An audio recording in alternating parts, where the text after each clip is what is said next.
Cerita ini bermula di bulan September, tepatnya pada sebuah sekolah SMA di Colorado, Amerika.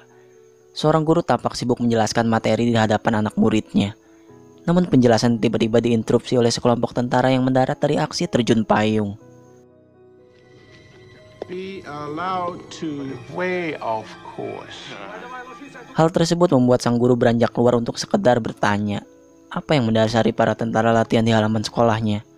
Akan tetapi, bukan jawaban yang ia dapat, melainkan guru tersebut tewas mengenaskan, disusul oleh tembakan membabi buta yang dituju kepada murid-murid yang berada di kelas. Sontak mereka berlari sambil menjerit ketakutan, membuat keadaan semakin runyam saat para tentara tidak hanya menembak, tapi juga mengerahkan roketnya. Roketnya ya, bukan roket yang itu. Dua orang yang berada di sana dan mencoba menyelamatkan diri adalah Matt, serta teman yang bernama Daryl. Mereka yang mengira bisa lolos karena bersembunyi di mobil, justru menjadi target penyerangan. Untungnya, tak ada satupun peluru yang menggores tubuh mereka. Tak berselang lama, Jet yang menjadi tokoh utama sekaligus kakak dari si Matt datang menjemput mereka. Mengangkut juga teman-teman yang berlarian meminta tumpangan. Dan walaupun agak berdrama, pada akhirnya mobil mereka bisa melaju sejauh mungkin.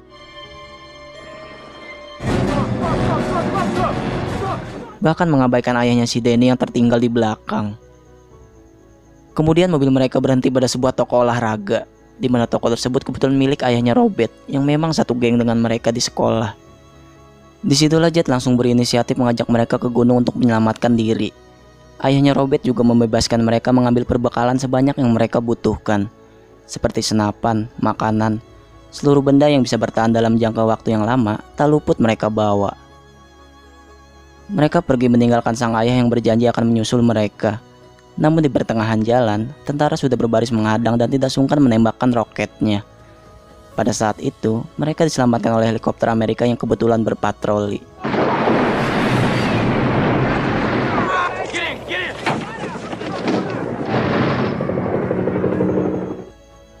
Malam harinya, baru diketahui tentara yang datang untuk mengkudeta merupakan pasukan Soviet. Bahkan, mereka tidak sendiri melainkan dengan sekutunya yakni pasukan Kuba dan Nicaragua. Dipimpin oleh Kolonel Bella, mereka mulai membuat strategi karena Amerika mulai melancarkan serangan balasan. Singkat waktu, dengan modal nekat dan semangat anak muda, 6 bocah berhasil bertahan dari dinginnya hutan serta perbekalan yang seadanya. Namun beberapa hari mereka tinggal, mulai terjadi perselisihan lantaran Danny sangat merindukan keluarganya. Daryl pun memiliki pendapat yang sama dan ingin pergi ke kota. Jet yang paling dewasa akhirnya mengalah dan membiarkan mereka pergi semaunya. Tapi mereka berujung meminta maaf dan berjanji akan mengikuti apapun yang Jet lakukan. Setidaknya hanya sampai konflik mereda.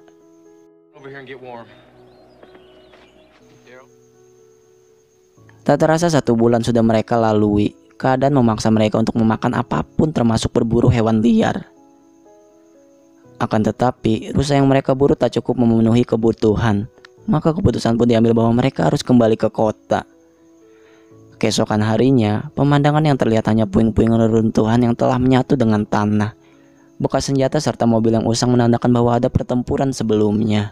Lewat sebuah teropong, Jet mengetahui jika tak jauh dari sini terdapat banyak mobil besar yang berlalu lalang. Mereka pun ke sana bagai orang linglung lantaran melihat jika keadaan kota telah jauh berbeda. Seluruh jalan dipenuhi oleh tank dan tentara, berdebu, serta banyak polisi yang berasal dari pembakaran. Karena rasa penasaran, mereka menghampiri sebuah toko tempat temannya bekerja.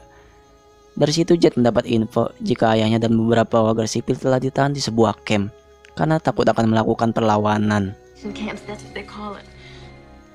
Ketika malam tiba, mereka menemui ayah Jet dan Matt walau terhalang oleh pagar pembatas. Di sana ayahnya berkata jika sang ibu telah tiada, dan bagaimanapun kondisinya, ia pasti akan terbunuh juga. Hal itu membuat mereka berurayan tangis lantaran harus pergi dan berpisah dengan sang ayah.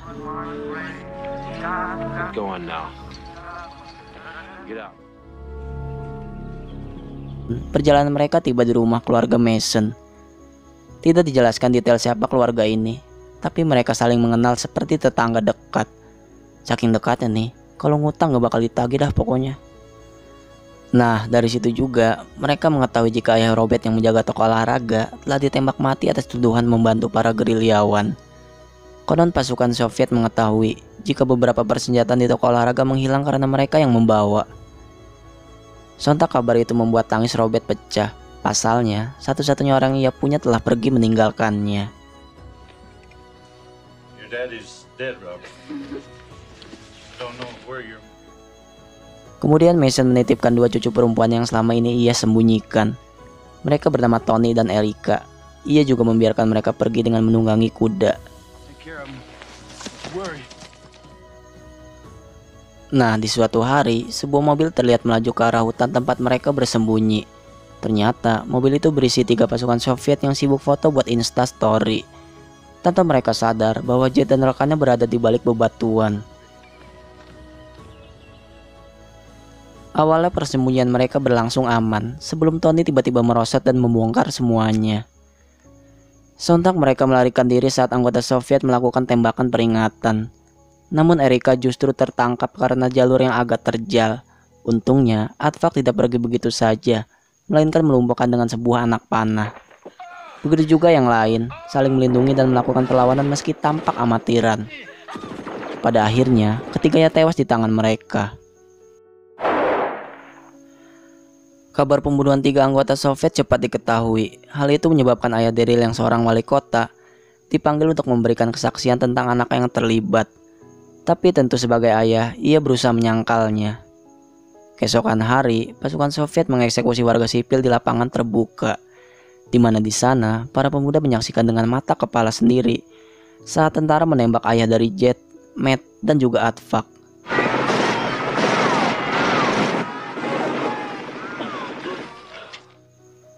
Jelas perasaan sedih dan benci menyatu, hingga yang tersisa hanya keinginan untuk membalas dendam. Dimulai pada pagi hari, tiba-tiba Tony datang mengalihkan perhatian sekelompok tentara. Tanpa mereka tahu bahwa para pemuda bersembunyi dan mereka telah masuk ke perangkapnya.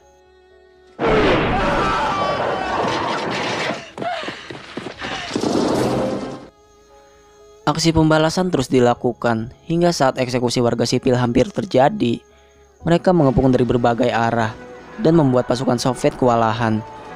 Padahal mereka bukan dari keluarga militer, melainkan hanya sekelompok anak muda yang menyebutkan diri dengan nama Wolverine, atau berarti serigala, seperti maskot sekolahnya.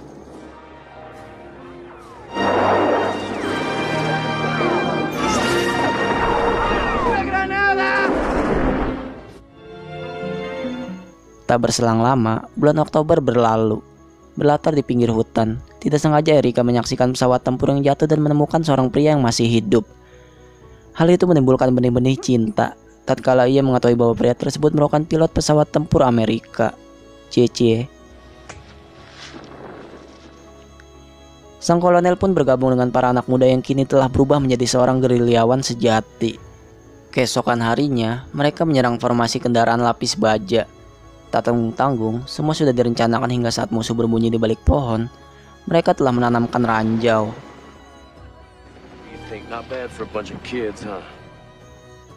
Setelah serangan besar-besaran, tak terasa bulan Desember tiba. Terlihat dari salju-salju yang mulai memenuhi pepohonan dan jalan. Mereka juga tidak berdiam diri menunggu perang berhenti, melainkan melancarkan strategi baru untuk menyerang bunker dan tempat penahanan warga sipil. Namun karena mereka tidak paham strategi yang kolonel sampaikan, maka malam mereka langsung menyerang ramai-ramai tanpa memakai perhitungan. Lewat kerjasama dan kesungguhan, pada akhirnya mereka berhasil menyelamatkan beberapa warga. Namun buntut serangan itu justru memancing kemurkaan para pimpinan Soviet yang kembali menghabisi warga sipil. Beberapa waktu kemudian, sisa waktu di bulan Desember mereka pakai untuk bermain-main dan pergi ke kota mengunjungi keluarga Mason. Di sana mereka mendapat info jika nama Wolverine sudah sampai di California. Bahkan disebut-sebut jika tentara Amerika akan mendatangkan pasukan khusus pada mereka jika musim semi tiba. Namun dia tidak percaya hal itu dan menganggap kabar burung semata. Singkat cerita, bulan terus berganti. Waktu terus berjalan hingga salju semakin lebat dan mengharuskan mereka menyamar seperti tokek. Saat itulah mereka melihat aksi pesawat tempur Amerika yang menyerang dan meledakkan bunker musuh. Tiba-tiba mereka dikejutkan oleh dua tank yang muncul, hingga mereka tidak sempat untuk melarikan diri. Tank tersebut menembakkan amunisi yang kira-kira hanya sebuah pancingan agar para pemuda keluar dari persembunyian. Dan betul saja, salah satu dari mereka justru berteriak ketakutan. Blok! Padahal seharusnya mereka tidak perlu khawatir karena tank tidak mungkin bisa menunduk ke bawah. Lalu saat mendapat celah, kolonel maju menyerang bersama dengan Advak. Namun ia justru tewas terkena tembakan. Serangan terus dilakukan sampai kolonel tidak menyadari jika granat mengenai tubuhnya. Hal itu membuat Erika syok dan ingin menolong sang pujaan hati. Namun Jet bersikeras melarangnya.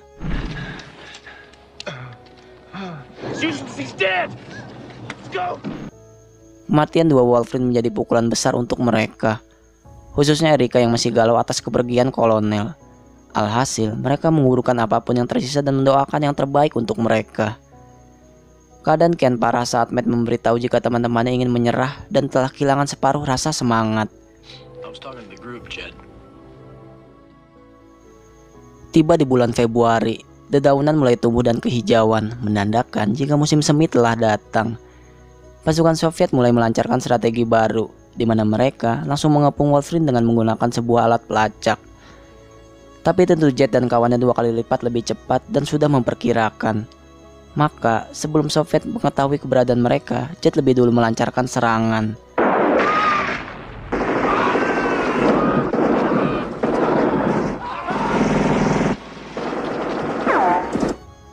Bukan hal mudah melumpuhkan pasukan yang jelas lebih banyak dari mereka. Tapi berkat bersatu dan pantang menyerah, mereka berhasil menyandra satu anggota Soviet dan memaksanya menjawab benda apa yang ia bawa. Kontan hal itu menimbulkan banyak pertanyaan, terlebih saat benda tersebut mengarahkan panahnya pada Daryl. Akhirnya setelah dipaksa, ia menjawab jika saat di kota bulan lalu, ia dijebak oleh ayahnya untuk menelan sebuah pelacak. Itulah alasan mengapa berturut-turut posisi mereka selalu terdeteksi. Tak berlama-lama, mereka berdua langsung dieksekusi. Jet mengambil tindakan untuk menembak anggota Soviet. Namun ia tidak mampu membunuh Daryl yang terus-menerus memohon. Alhasil Robert yang melakukannya.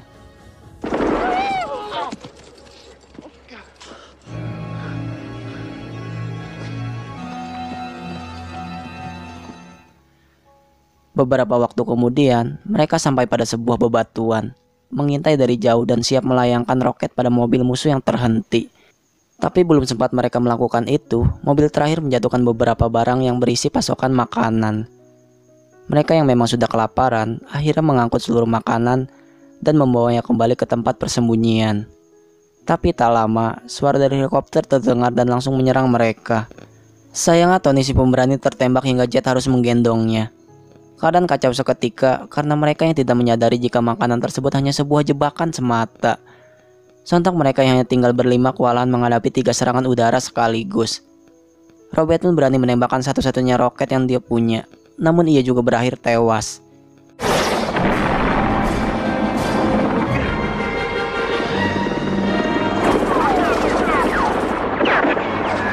Keadaan itu membuat formasi mereka terpisah. Jet seorang diri menyaksikan saat-saat terakhir Tony memutuskan untuk bunuh diri dengan menggenggam granat. Selang kepergian mereka, pasukan Soviet mendarat dan menyisir tempat. Mereka yang mengira membunuh 12 orang ternyata hanya menemukan 1 mayat. Beberapa saat kemudian, mereka yang tinggal berempat akhirnya memilih menyudahi ini semua. Jet dan Matt akan mengalihkan perhatian, sementara Danny dan Erika harus pergi ke jalur bebas Amerika. Walau keputusan tersebut sulit, pada akhirnya mereka harus menyetujuinya. Tak terasa tibalah hari penyerangan, diawali dengan ledakan bom yang tiba-tiba terdengar di markas Soviet. Ketika sampai di luar, Kolonel Bella menemukan keadaan tentaranya yang telah kacau balau. Pelakunya tak lain dan tak bukan adalah Jet dan Matt. Mereka lantas menjadi 2 orang perusuh yang menghancurkan sarang Soviet dalam kurun waktu yang singkat.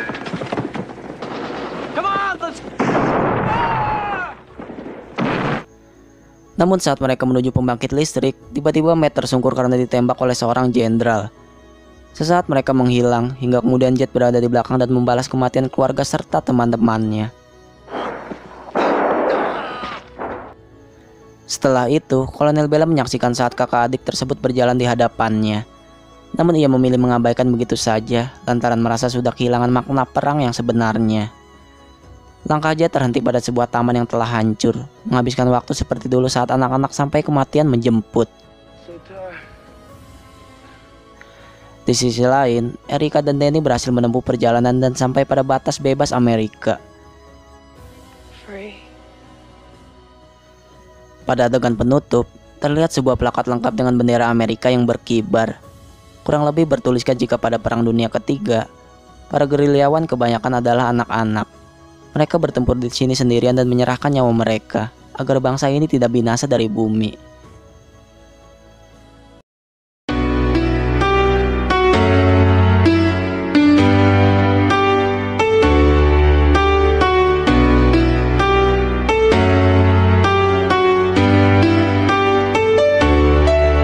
Pesan yang bisa diambil dari film ini adalah bahwa terkadang situasi sering memaksa kita untuk melakukan hal yang kita tidak suka.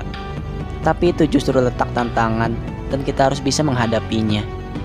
Mungkin mereka memang sekumpulan bocah, mungkin juga terlihat terlalu berlebihan saat pasukan Soviet dibuat kelabakan. Tapi semua terlihat masuk akal saat mereka bersatu dan bekerja sama. Saya akhiri review kali ini dan sampai berjumpa lagi.